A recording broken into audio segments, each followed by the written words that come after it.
Friend, welcome to my another blog. और आज हम आपको दिखाने वाले हैं दिल्ली का चोर मीनार, जहां 8000 मंगोलों का सर काट के अलाउद्दीन खिलजी ने लटका दिया था। और अगर अलाउद्दीन खिलजी ना होते तो भारत के भूगोल के साथ साथ भारत में रहने वाले लोगों के फेस का भी भूगोल चेंज हो जाता है। तो आज हम दिखाने वाले हैं उस चोर मीनार को। 13वीं शताब्दी में बनाया गया ये अलाउद्दीन खिलजी द्वारा चोर मीनार है, जो हौस खास के अंदर बना हुआ। एक ऐसा दौर था जब यहाँ पे लोग आने से भी डरा करते थे। आप देख सकते हैं कि ये चोर मीनार कोई ऊंचा मीनार नहीं है, बल्कि काफ़ी छोटा मीनार है। बट इस मीनार की दहशत इतनी थी कि दूर दूर तक इसके करीब करीब लोग नहीं आया करते थे। ना कि इसके बगल से जो रोड जाता है वहाँ से भी लोग क्रॉस नहीं किया करते थे। ये एक ऐसा चोर मीनार है जो अपने में एक डर और एक खौफ लोगों में बनाया हुआ था। जब अलाउद्दीन खिलजी थे और 13वीं शताब्दी में यहाँ पे 8 मंगोलों का सर कहा जाता है कि काटा गया था। आप देख सकते हैं कि यहाँ पे किस तरीके से इसे बनाया गया है। ऊपर में कई सारी सुराखें हैं, एक सामने विंडो दिख रहा है, नीचे 3 मेहराब है। उबड़ खुबड़ पत्थरों से बनाया गया ये चोर मीनार है और इसकी मेहराबें एक अलग डिजाइन के पत्थरों से बनाया गया है। इसे मैं अभी इसका पूरा व्यू दिखाता हूँ।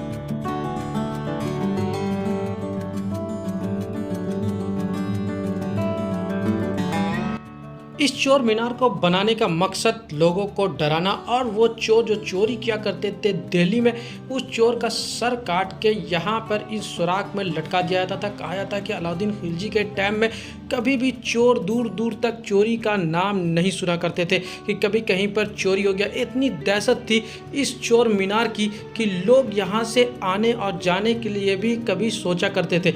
और ये चोर मीनार का सजा एक ऐसा सजा था जो अलाउद्दीन खिलजी ने एक नए तरीके से स्टार्ट किया था, और इस चोर मीनार को उसी सजा को देने के लिए यहाँ पे बनाया गया था। आप देख सकते हैं कि उस टाइम में जब यहाँ पे सजा दिया जाता होगा या इसे बनाया गया होगा तो वो दौर भी एक अलग दौर होगा जिसे लोग आज तो याद नहीं कर सकते। लेकिन उस टाइम में यहाँ पे जब सर काट के लटकाया गया होगा तो एक अलग ही खौफनाक मंजर रहा होगा।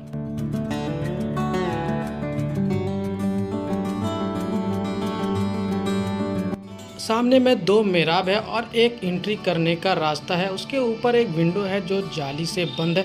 इसके ऊपर का व्यू काफ़ी ख़तरनाक माना जाता था, क्योंकि ये वो सुराख था जिसमें मंगोलों का सर काटने के लगाने के अलावा यहाँ पे जो भी चोरी हुआ करता था उनका भी सर यहाँ पे काट के लटका दिया जाता था।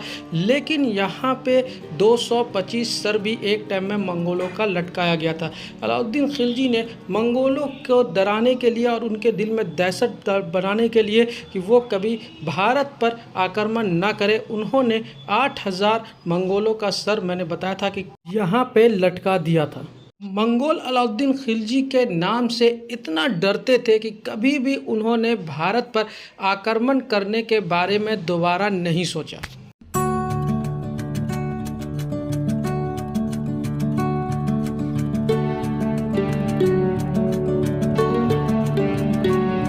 तो ये है वो चोर मीनार जहाँ पे अलाउद्दीन खिलजी ने 8000 मंगोलों का सर काट दिया था। आप सोचिए कि उस टाइम में 8000 सर जो कटा हुआ मंगोल का था वो कैसा लगता होगा। और उसमें से 225 सैनिक ऐसे थे जिनका सर यहाँ पे इस चोर मीनार के ऊपर में लटका दिया था, और जो बॉडी बचा था उस बॉडी को इस ज़मीन पे, यहाँ पे जो आप ज़मीन देख रहे हैं, इसके चारों तरफ जो है 8000 मंगोलों का बॉडी और सर नीचे पड़ा था।